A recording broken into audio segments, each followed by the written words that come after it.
समस्त दर्शक श्रोता मावली जो भी इन कथाओं को सुन रहे हैं, आप धन्य हैं।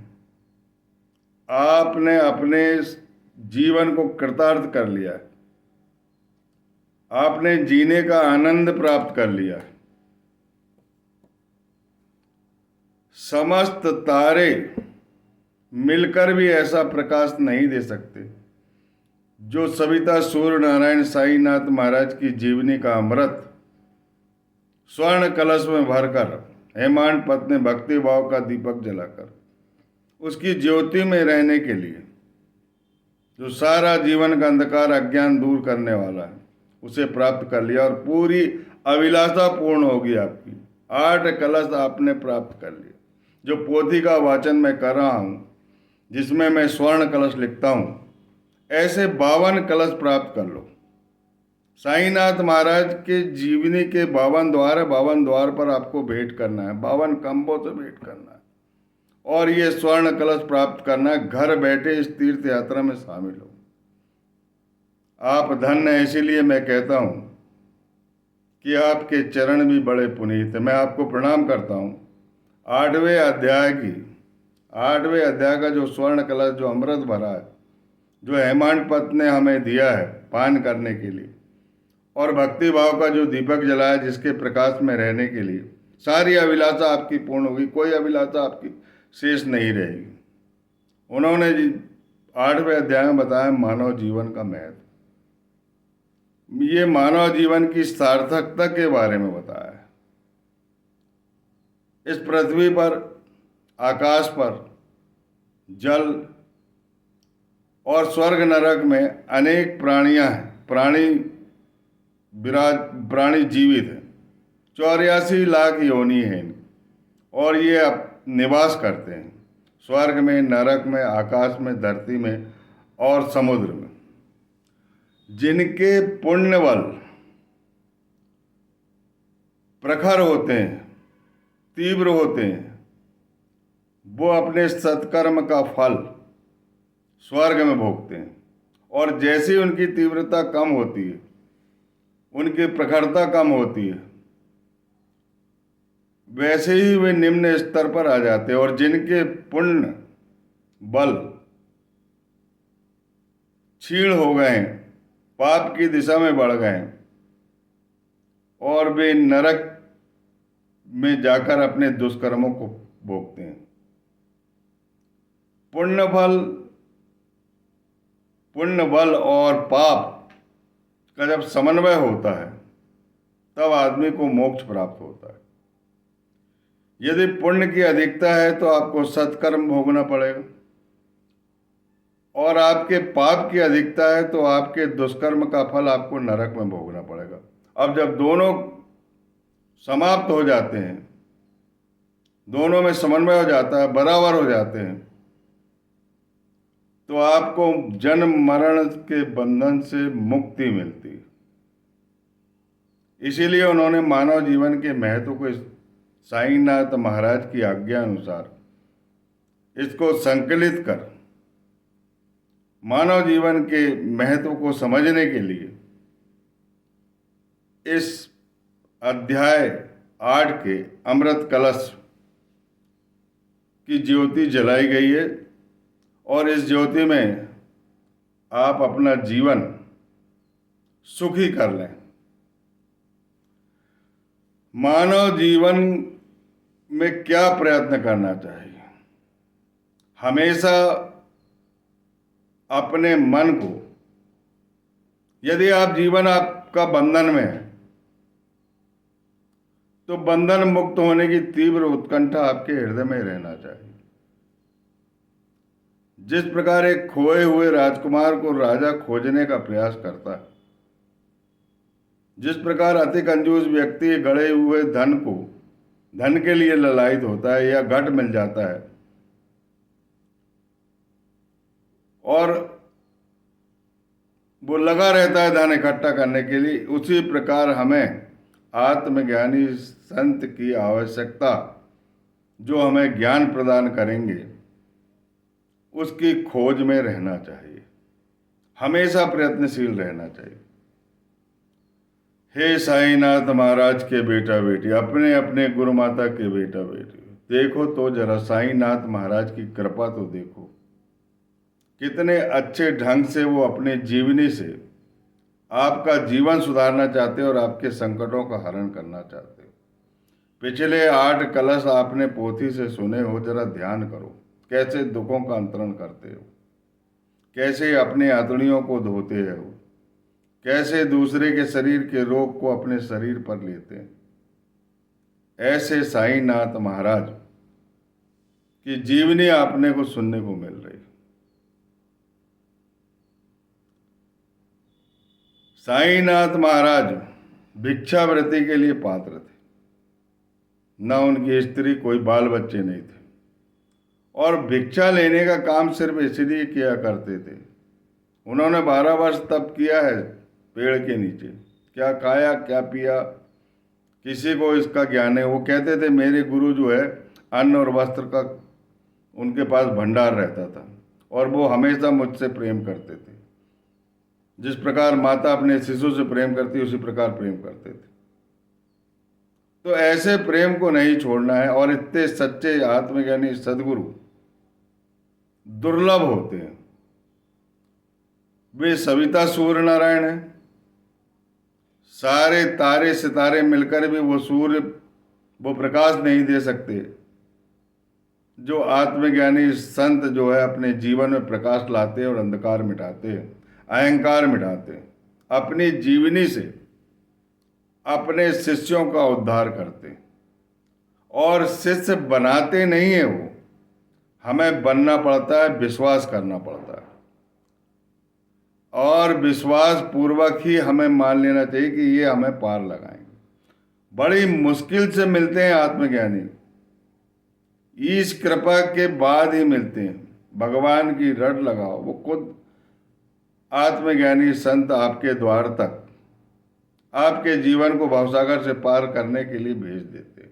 उनकी कृपा होती है तभी आत्मज्ञानी सदगुरु मिलते। और वो जब भिक्षा झोली फैलाते थे तो आशीर्वाद दिया करते थे, उनके घर के कष्टों की भिक्षा लेते थे और उन्हें आशीर्वाद देते थे, और वो भिक्षा के लिए पात्र थे। उन्होंने आजीवन अपनी कर्मस्थली पर द्वारका माई में रहकर मस्जिद को उन्होंने द्वारका माई बनाया और आजीवन भिक्षा ली। सूखे अन्न को वो झोली में रखते थे और जो गीला अन्न मिलता था उसे एक टर्मेल में लेते थे और टर्मेल में लेकर के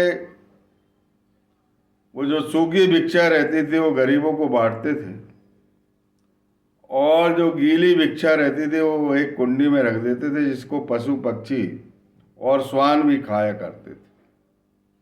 उनका झूठा भोजन खा लेना ये सामान्य आदमी का काम नहीं, ये बहुत दुर्लभ काम है। जिन्होंने इस ब्रह्म को अपने आत्मा से जोड़ लिया है, जिनके लिए कोई पराया नहीं है, सब अपना है, वही इस शक्ति को पा सकता है, बाकी दूसरा कोई नहीं कर सकता। मैं आपसे हाथ जोड़कर प्रार्थना करता हूं कि आत्मज्ञानी संत के चरण पकड़ लो और प्रेम और विश्वास बढ़ाओ, श्रद्धा जागृत करो और अपना जीवन तन मन धन से अर्पित कर दो। वो स्वयं आपका जीवन चलाएंगे, आपसे कुछ नहीं चाहते। वो दाता है, वो कहता है कि मेरा दरबार भरा हुआ, मेरे पास बहुत धन है, लबालब भरा हुआ है, मेरे सरकार के पास बहुत धन है, ले जाने वाला चाहिए। वो दाता है, हम ग्राह हैं। अपना जीवन उसकी झोली में डाल दो, अपने घर की चाबी उन्हें पकड़ा दो, आजीवन सुखी रहो। जब 17 साल की उम्र में 12 वर्ष तप करने के बाद नीम के पेड़ के नीचे जब साधनारत अवस्था में वो प्रकट हुए, जब उनकी उम्र 17 से 20 साल की लग रही थी, नाना चौबदार की माँ ने उन्हें देखा और पूरे गांव में इसकी हलचल हो गई। गांव के लोग इकट्ठे हो गए, बायजा माई भी वहां आई और उसी समय एक देव का संचार हुआ था और उस देव से ये पूछा गया था कि ये महाशय कौन है। तब उन्होंने बोले थे कि यहाँ गड्ढा करके देखो। गड्ढा करके देखा गया, 4 दिए जलते मिले, गौमुख की गुफा मिली, तख्ते मिले, अनेकों फूल की माला मिली। लेकिन इस तरुण साधना रत फकीर जो नीम के नीचे प्रकट हुआ था, उन्होंने बोला था कि ये मेरा गुरु स्थान, इसे बंद कर दो। उस समय बैजा माई को बोला है साईनाथ महाराज ने, तुम मेरी पिछले जन्म की बहन हो। तब बैजा माई की आंखों से अश्रुपात होने लगा और उसने मन में ठान लिया था कि मैं इसे भोजन कराए बगैर खाना नहीं खाऊंगी। लेकिन कुछ समय तक तो वो रहे प्रकट होने के बाद, और बैजा माई उन्हें भोजन कराती थी और उनके भोजन कराए बगैर भोजन नहीं करती थी। और उनके घर भी वो 10-12 बार भिक्षा मांगने जाते ही थे। अधिकतम बैजा माई के यहाँ भिक्षा मांगने जाते थे और बैजा माई को कहते थे कि तुम मेरी पिछले जन्म की बहन हो। इस कारण उनके अंदर ममत्व जाग गया, प्रेम जाग गया और वो साईनाथ को बगैर भोजन कराए हुए रहती नहीं थी। बैजा माई की ऐसी सेवा थी, रोटी साग वगैरह रख के अपने सर पे रख के जंगलों में घूमती थी और साईनाथ महाराज को खोजती थी। जब साईनाथ महाराज मिल जाते थे तो बड़ी प्रसन्नता पूर्वक भोजन परोसती थी और अपने सामने उसे खिलाती थी। जैसे माता अपने शिशु को भोजन कराने के बाद प्रसन्न होती थी, उसी तरह बैजा माई का हाल था। उसे ध्यास बन गया था, क्योंकि परमात्मा उनके घर में 10-12 बार भिक्षा लेने आते थे। इसके बाद वो अंतर ध्यान हो गए तो उनके मन की व्याकुलता बहुत बढ़ गई। तात्या भी बहुत व्याकुल हो गया, क्योंकि तात्या से बेहद प्रेम हो गया था। तात्या के साथ खिलवाड़ी किया करते थे वो। तात्या से अद्भुत प्रेम था उनका। पिछली कथाओं से आपने जान गए, कई बार तात्या की पिटाई कर देते थे वो, जिस तरह माता अपने बच्चों की पिटाई कर देती है और फिर आंसू पोंछ के उसका फिर से श्रृंगार करने लगती है, उसी प्रकार साईनाथ महाराज जो है तात्या से प्रेम करते थे। उसकी पिटाई कर देते थे, कई बार उसके ऊपर उसके साफा आपा को जला देते थे और फिर नया सैला बुलाकर फिर बोलते थे कि मैंने तेरे को कब मारा, कब डांटा। पूरा माता और शिशु का संबंध साईनाथ महाराज और तात्या के बीच में था और माता और शिशु का संबंध बैजा माई और साईनाथ के बीच में भी था। और वो अंतर ध्यान हो गए, व्याकुलता की पराकाष्ठा हो गई। रोज खेतों तरफ, नाले तरफ जाकर बैजा माई खोजती रहती थी कि मेरा बेटा साईं कहीं मिल जाए, लेकिन नहीं मिलते थे। इन सब बातों को अंतर ज्ञान से जानकर साईनाथ महाराज धूप गांव में चांद पाटिल को मिल गए। उनकी खोई हुई घोड़ी के लिए बेचैन थे और उनकी खोई हुई घोड़ी उन्होंने दिला दिया और अग्नि और जल प्रकट करके चमत्कार दिखाए और उस चांदबाई पाटिल के आग्रह से अपने भतीजे की बारात में, भतीजा कौन, जो चांद पाटिल धूपगांव का अधिकारी था, उनके साले की लड़की की बारात शिरडी आने वाली थी, उसके साथ आए। आने के बाद बैजा माई और तात्या की प्रसन्नता की का पारावार, प्रसन्नता की कोई सीमा नहीं, अद्भुत प्रसन्नता। और उसके बाद आजीवन साईनाथ महाराज उनके घर भिक्षा मांगने जाते थे और कभी कभी उनके घर में बैठ के खाना भी खाया करते थे। धन्य है साईनाथ महाराज की करुणा और धन्य है साईनाथ महाराज की कृपा और धन्य है साईनाथ महाराज का प्रेम, प्राणियों से प्रेम। उनको कोई भूख नहीं लगती थी, लेकिन मानव का शरीर धारण किया है तो भोजन की आवश्यकता होती थी। लेकिन वो परब्रह्म थे, साक्षात थे। शिरडी वालों का भाग्य की कल्पना कौन कर सकता है। जब भी आप लोग शिरडी जाओ तो जितने भी भक्तगण जाते हैं इनके भक्ति भाव को देखा कर। मैं तो जाता हूं तो दुकानों को देखता हूं, और दुकान में जो अनेकों तस्वीर रहती है उन्हीं को देखकर सुध बुध खो देता हूं, खड़ा ही रहता हूं। मेरे आंखों से प्रेमाश्रु की धारा कभी बंद नहीं होती। ऐसा प्रेम साईनाथ महाराज ने मुझे दिया, वही प्रेम, वही अमृत जो हेमांड पत ने इस साईं चरित्र में लिखा है, जिसकी कृपा मुझ पर हुई है, उस कृपा प्रसाद को आप लोग पाओ। आपका जीवन धन्य होने वाला है, आप कृतार्थ होने वाले हैं, आपके बाल बच्चे सुखी रहेंगे, आजीवन आपके घर में अकाल मृत्यु नहीं होगी। ये मैं शपथ पूर्वक कहता हूँ।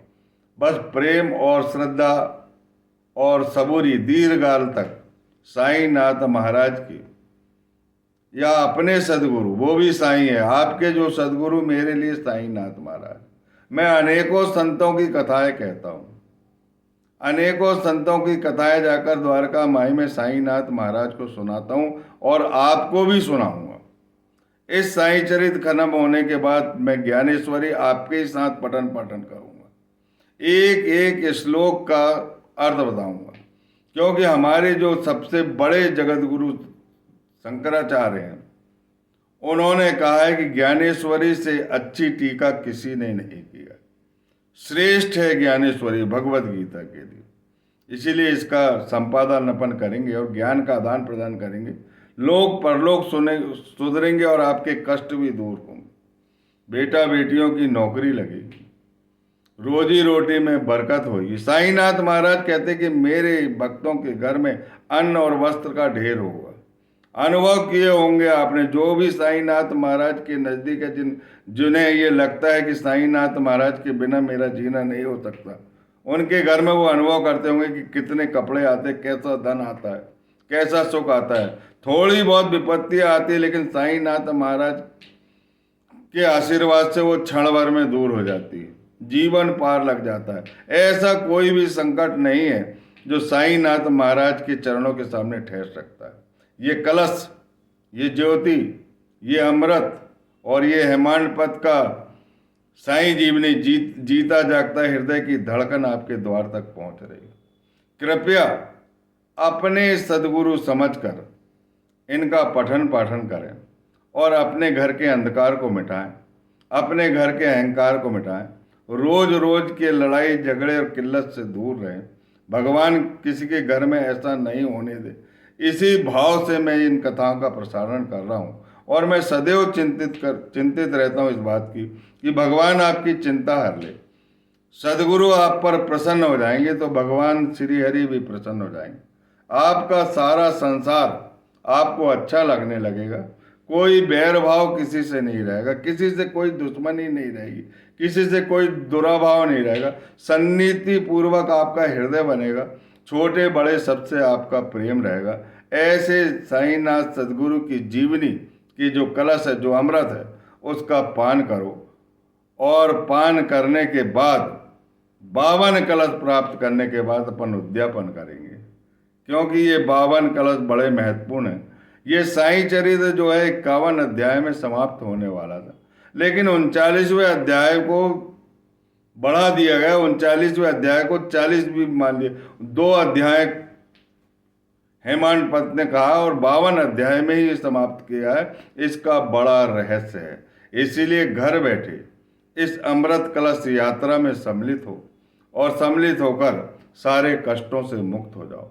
बोलिए सच्चिदानंद सदगुरु साईनाथ महाराज की जय।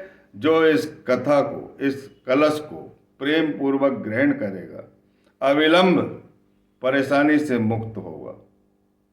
बोलिए समर्थ गुरु गजानन महाराज की जय।